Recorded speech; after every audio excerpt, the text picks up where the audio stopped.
My sister-in-law, who usually only thinks about herself, called me out of the blue. She said she left her baby in a bag at our doorstep and told me to take care of it for a week.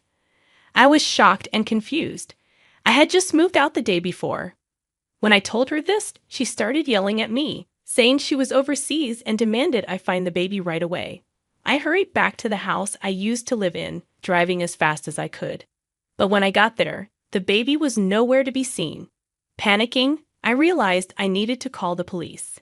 As I reached for my phone, I suddenly remembered something terrifying. I had been married to Scott for 10 years, and we had always wanted children, but we were never able to have any. Now, at 38 years old, my younger sister-in-law, Lindsay, who was 5 years younger than me, often took advantage of me. Her husband was a big shot, and mine worked for him. She would constantly ask me to do things for her, even though they were just a short drive away. Since she got pregnant, she became even more demanding, making me do all sorts of chores, even though I loved helping people. I had tried to talk to my husband about her selfish behavior, but nothing ever changed. My husband asked me to continue helping Lindsay for a bit longer, promising to talk to her about her behavior. Reluctantly, I agreed, knowing he was influenced by her husband. So whenever Lindsay called, I went to her house, despite my reservations. One day, while at her place, she bossed me around, demanding the TV remote. I tried to suggest that moving around might be good for her, especially since she seemed to be showing more than expected for just 3.5 months of pregnancy. But she brushed off my concern, saying I couldn't understand because I'd never been pregnant. She seemed to think this baby was everything. But her constant arrogance was starting to get to me. It stressed me out, and I struggled to keep my patience. When I questioned whether the baby's gender could be determined at 3.5 months, Lindsay got really angry. She said nowadays you can find out the gender right away with advanced technology, making me feel outdated. I didn't want to argue, so I just listened to her complaints, feeling tired. She accused me of being jealous because I couldn't get pregnant and said it was my fault if anything happened to the baby. She even used the unborn baby to threaten me. Being around Lindsay became suffocating, but I had to bear with it because my husband asked me to. I felt uneasy about the situation, but my husband told me to hang in there a bit longer. I kept making excuses to avoid Lindsay's demands, but she complained to my husband, leaving me feeling helpless. Eventually, I had to give in to her constant calls. She threatened me, saying my brother's job at the company might suffer if I didn't comply, reminding me that her husband was the president. Reluctantly, I went to Lindsay's place whenever she called. Lindsay gave birth to a baby boy prematurely, weighing over 140 ounces. I thought he seemed too big for being born early, but I didn't question it. Lindsay named him Chris and immediately asked me to take care of him, saying it was good practice for when I had my own kids. Despite my annoyance with Lindsay, I couldn't resist the adorable baby. Taking care of Chris didn't feel like a burden at all. As time went on, Lindsay started leaving Chris at my house more often.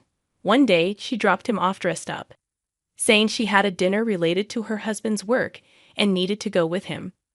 I realized then how busy a president's wife could be, so I diligently took care of Chris.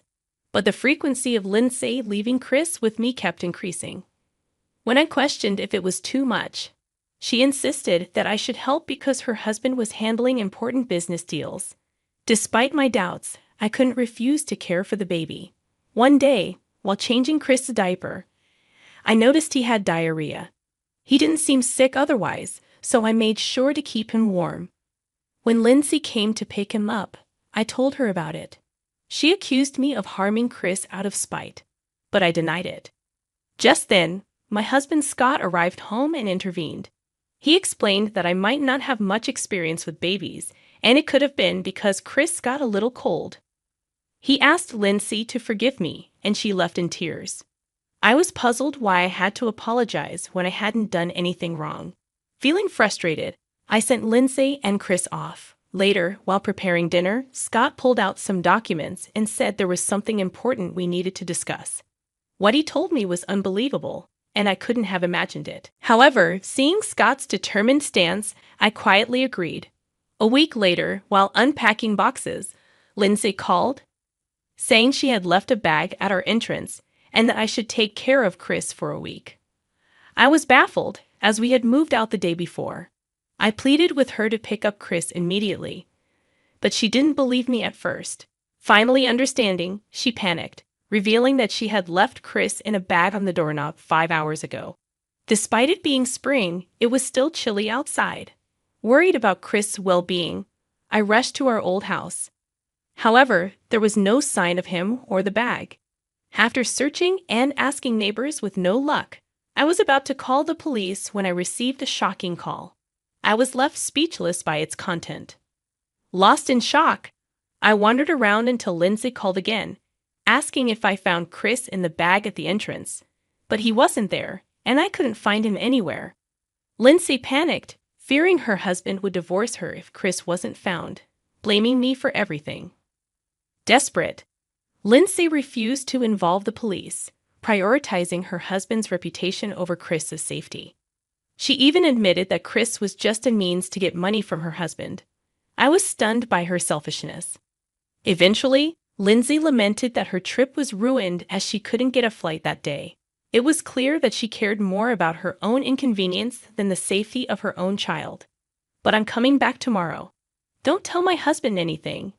If you find Chris, contact me immediately. I'll do what I can. Lindsay seemed satisfied with my response and hung up. The next day, as I waited for her at the airport, she arrived with a man, looking displeased.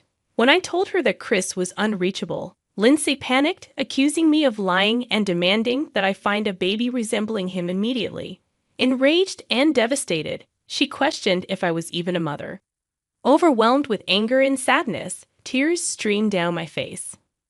But I composed myself and firmly told her to talk to a woman who had been hiding behind me, revealing herself as the wife of Lindsay's affair partner.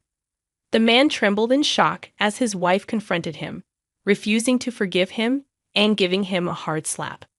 Passers-by stopped to watch the dramatic scene unfold. Lindsay tried to explain that they weren't in that kind of relationship, but her attempt to deceive was cut short when I started recording the scene on my smartphone. Despite Lindsay's protests, I remained calm and showed her the evidence I had collected, including emails and photos of her with her affair partner. She tried to snatch them away, but I stood my ground. I had actually met her affair partner's wife by chance, as she worked at my regular hair salon.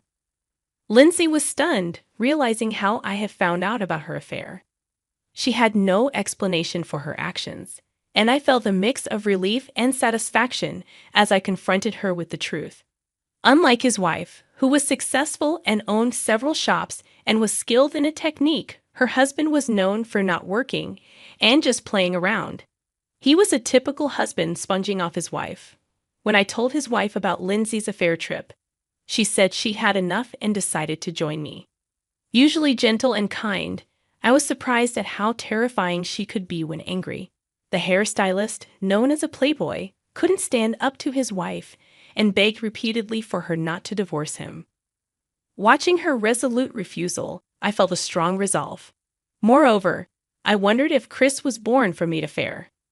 When I mentioned this, his wife brushed it off, but I showed her documents proving Lindsay's husband wasn't Chris's biological father. Lindsay snatched the DNA test results and tore them up, thinking she could get away with it. But I wasn't going to let that happen. I revealed I was on a video call with Lindsay's husband, who had been monitoring her actions.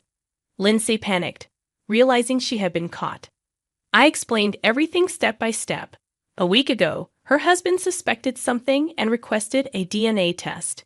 Meanwhile, he'd lied about going on a business trip to monitor her actions. Lindsay, unaware of this, contacted her lover and booked an overseas trip in a rush. After placing Chris in a bag at the entrance of my old house, Lindsay skipped off to the station, humming a tune. Her husband followed her and took care of Chris. If he hadn't, who knows what could have happened. Surprised, Lindsay's husband had been the one I was about to call the police when I couldn't find Chris. Surprised but eager to fully understand the situation, I immediately went to Lindsay's husband's house. Chris was full of energy, playing with a rattle. As I recounted the events, I remember that despite being born a month early, he weighed over 140 ounces. I had reluctantly accepted it at the time, but now it seemed strange. With Lindsay's husband's permission, I searched through her belongings and found her maternal and child health handbook. Looking at its contents, I discovered that Lindsay had falsified the baby's weeks. It all started to make sense.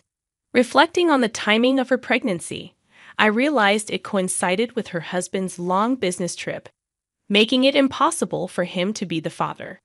Lindsay must have known this and tried to deceive everyone by fudging the birth month, especially since Chris turned out to be unexpectedly large. Her lover, now exposed, began apologizing profusely to his wife, who coldly handed him divorce papers. Meanwhile, Lindsay's husband confronted her, accusing her of being with him just for the money. Caught in the truth, Lindsay choked up, denying her earlier statement. Her husband had recorded our conversation to prevent her from denying it later. Lindsay seemed to tremble slightly, but then she attempted to justify herself, claiming that Chris was still her child because she gave birth to him regardless of blood relation. Both her husband and I were appalled by her selfish justification. Lindsay's husband abruptly ended the call, leaving Lindsay in shock. She tried to call him back, but it was clear that he had had enough. Feeling a mix of frustration and disappointment, I confronted Lindsay. Despite everything I had done for her, she showed no remorse, only caring about salvaging her own situation. As Lindsay collapsed on the spot, realizing the severity of her actions, I couldn't help but feel a chill. Despite her brother being her last ally, she screamed in disbelief when she realized he had abandoned her. I firmly declared my separation from my hopelessly awful sister-in-law, knowing that Chris deserved better. Later, I reported Lindsay's abandonment of the baby to the police. Although she was quickly protected, the act was deemed too cruel, and she was severely reprimanded. Lindsay ended up divorced and disowned by her family, utterly alone. She was sued for child abandonment and tricking her child's father, demanding $30,000 in damages. Forced to borrow money, she ended up working in a shady place to repay the debt. Meanwhile, I resolved to raise Chris as my own child. When I shared this with my husband, he happily agreed. And to top it off, I revealed that I was also expecting a new life. We promised to raise these children with care, ensuring they could live freely and happily.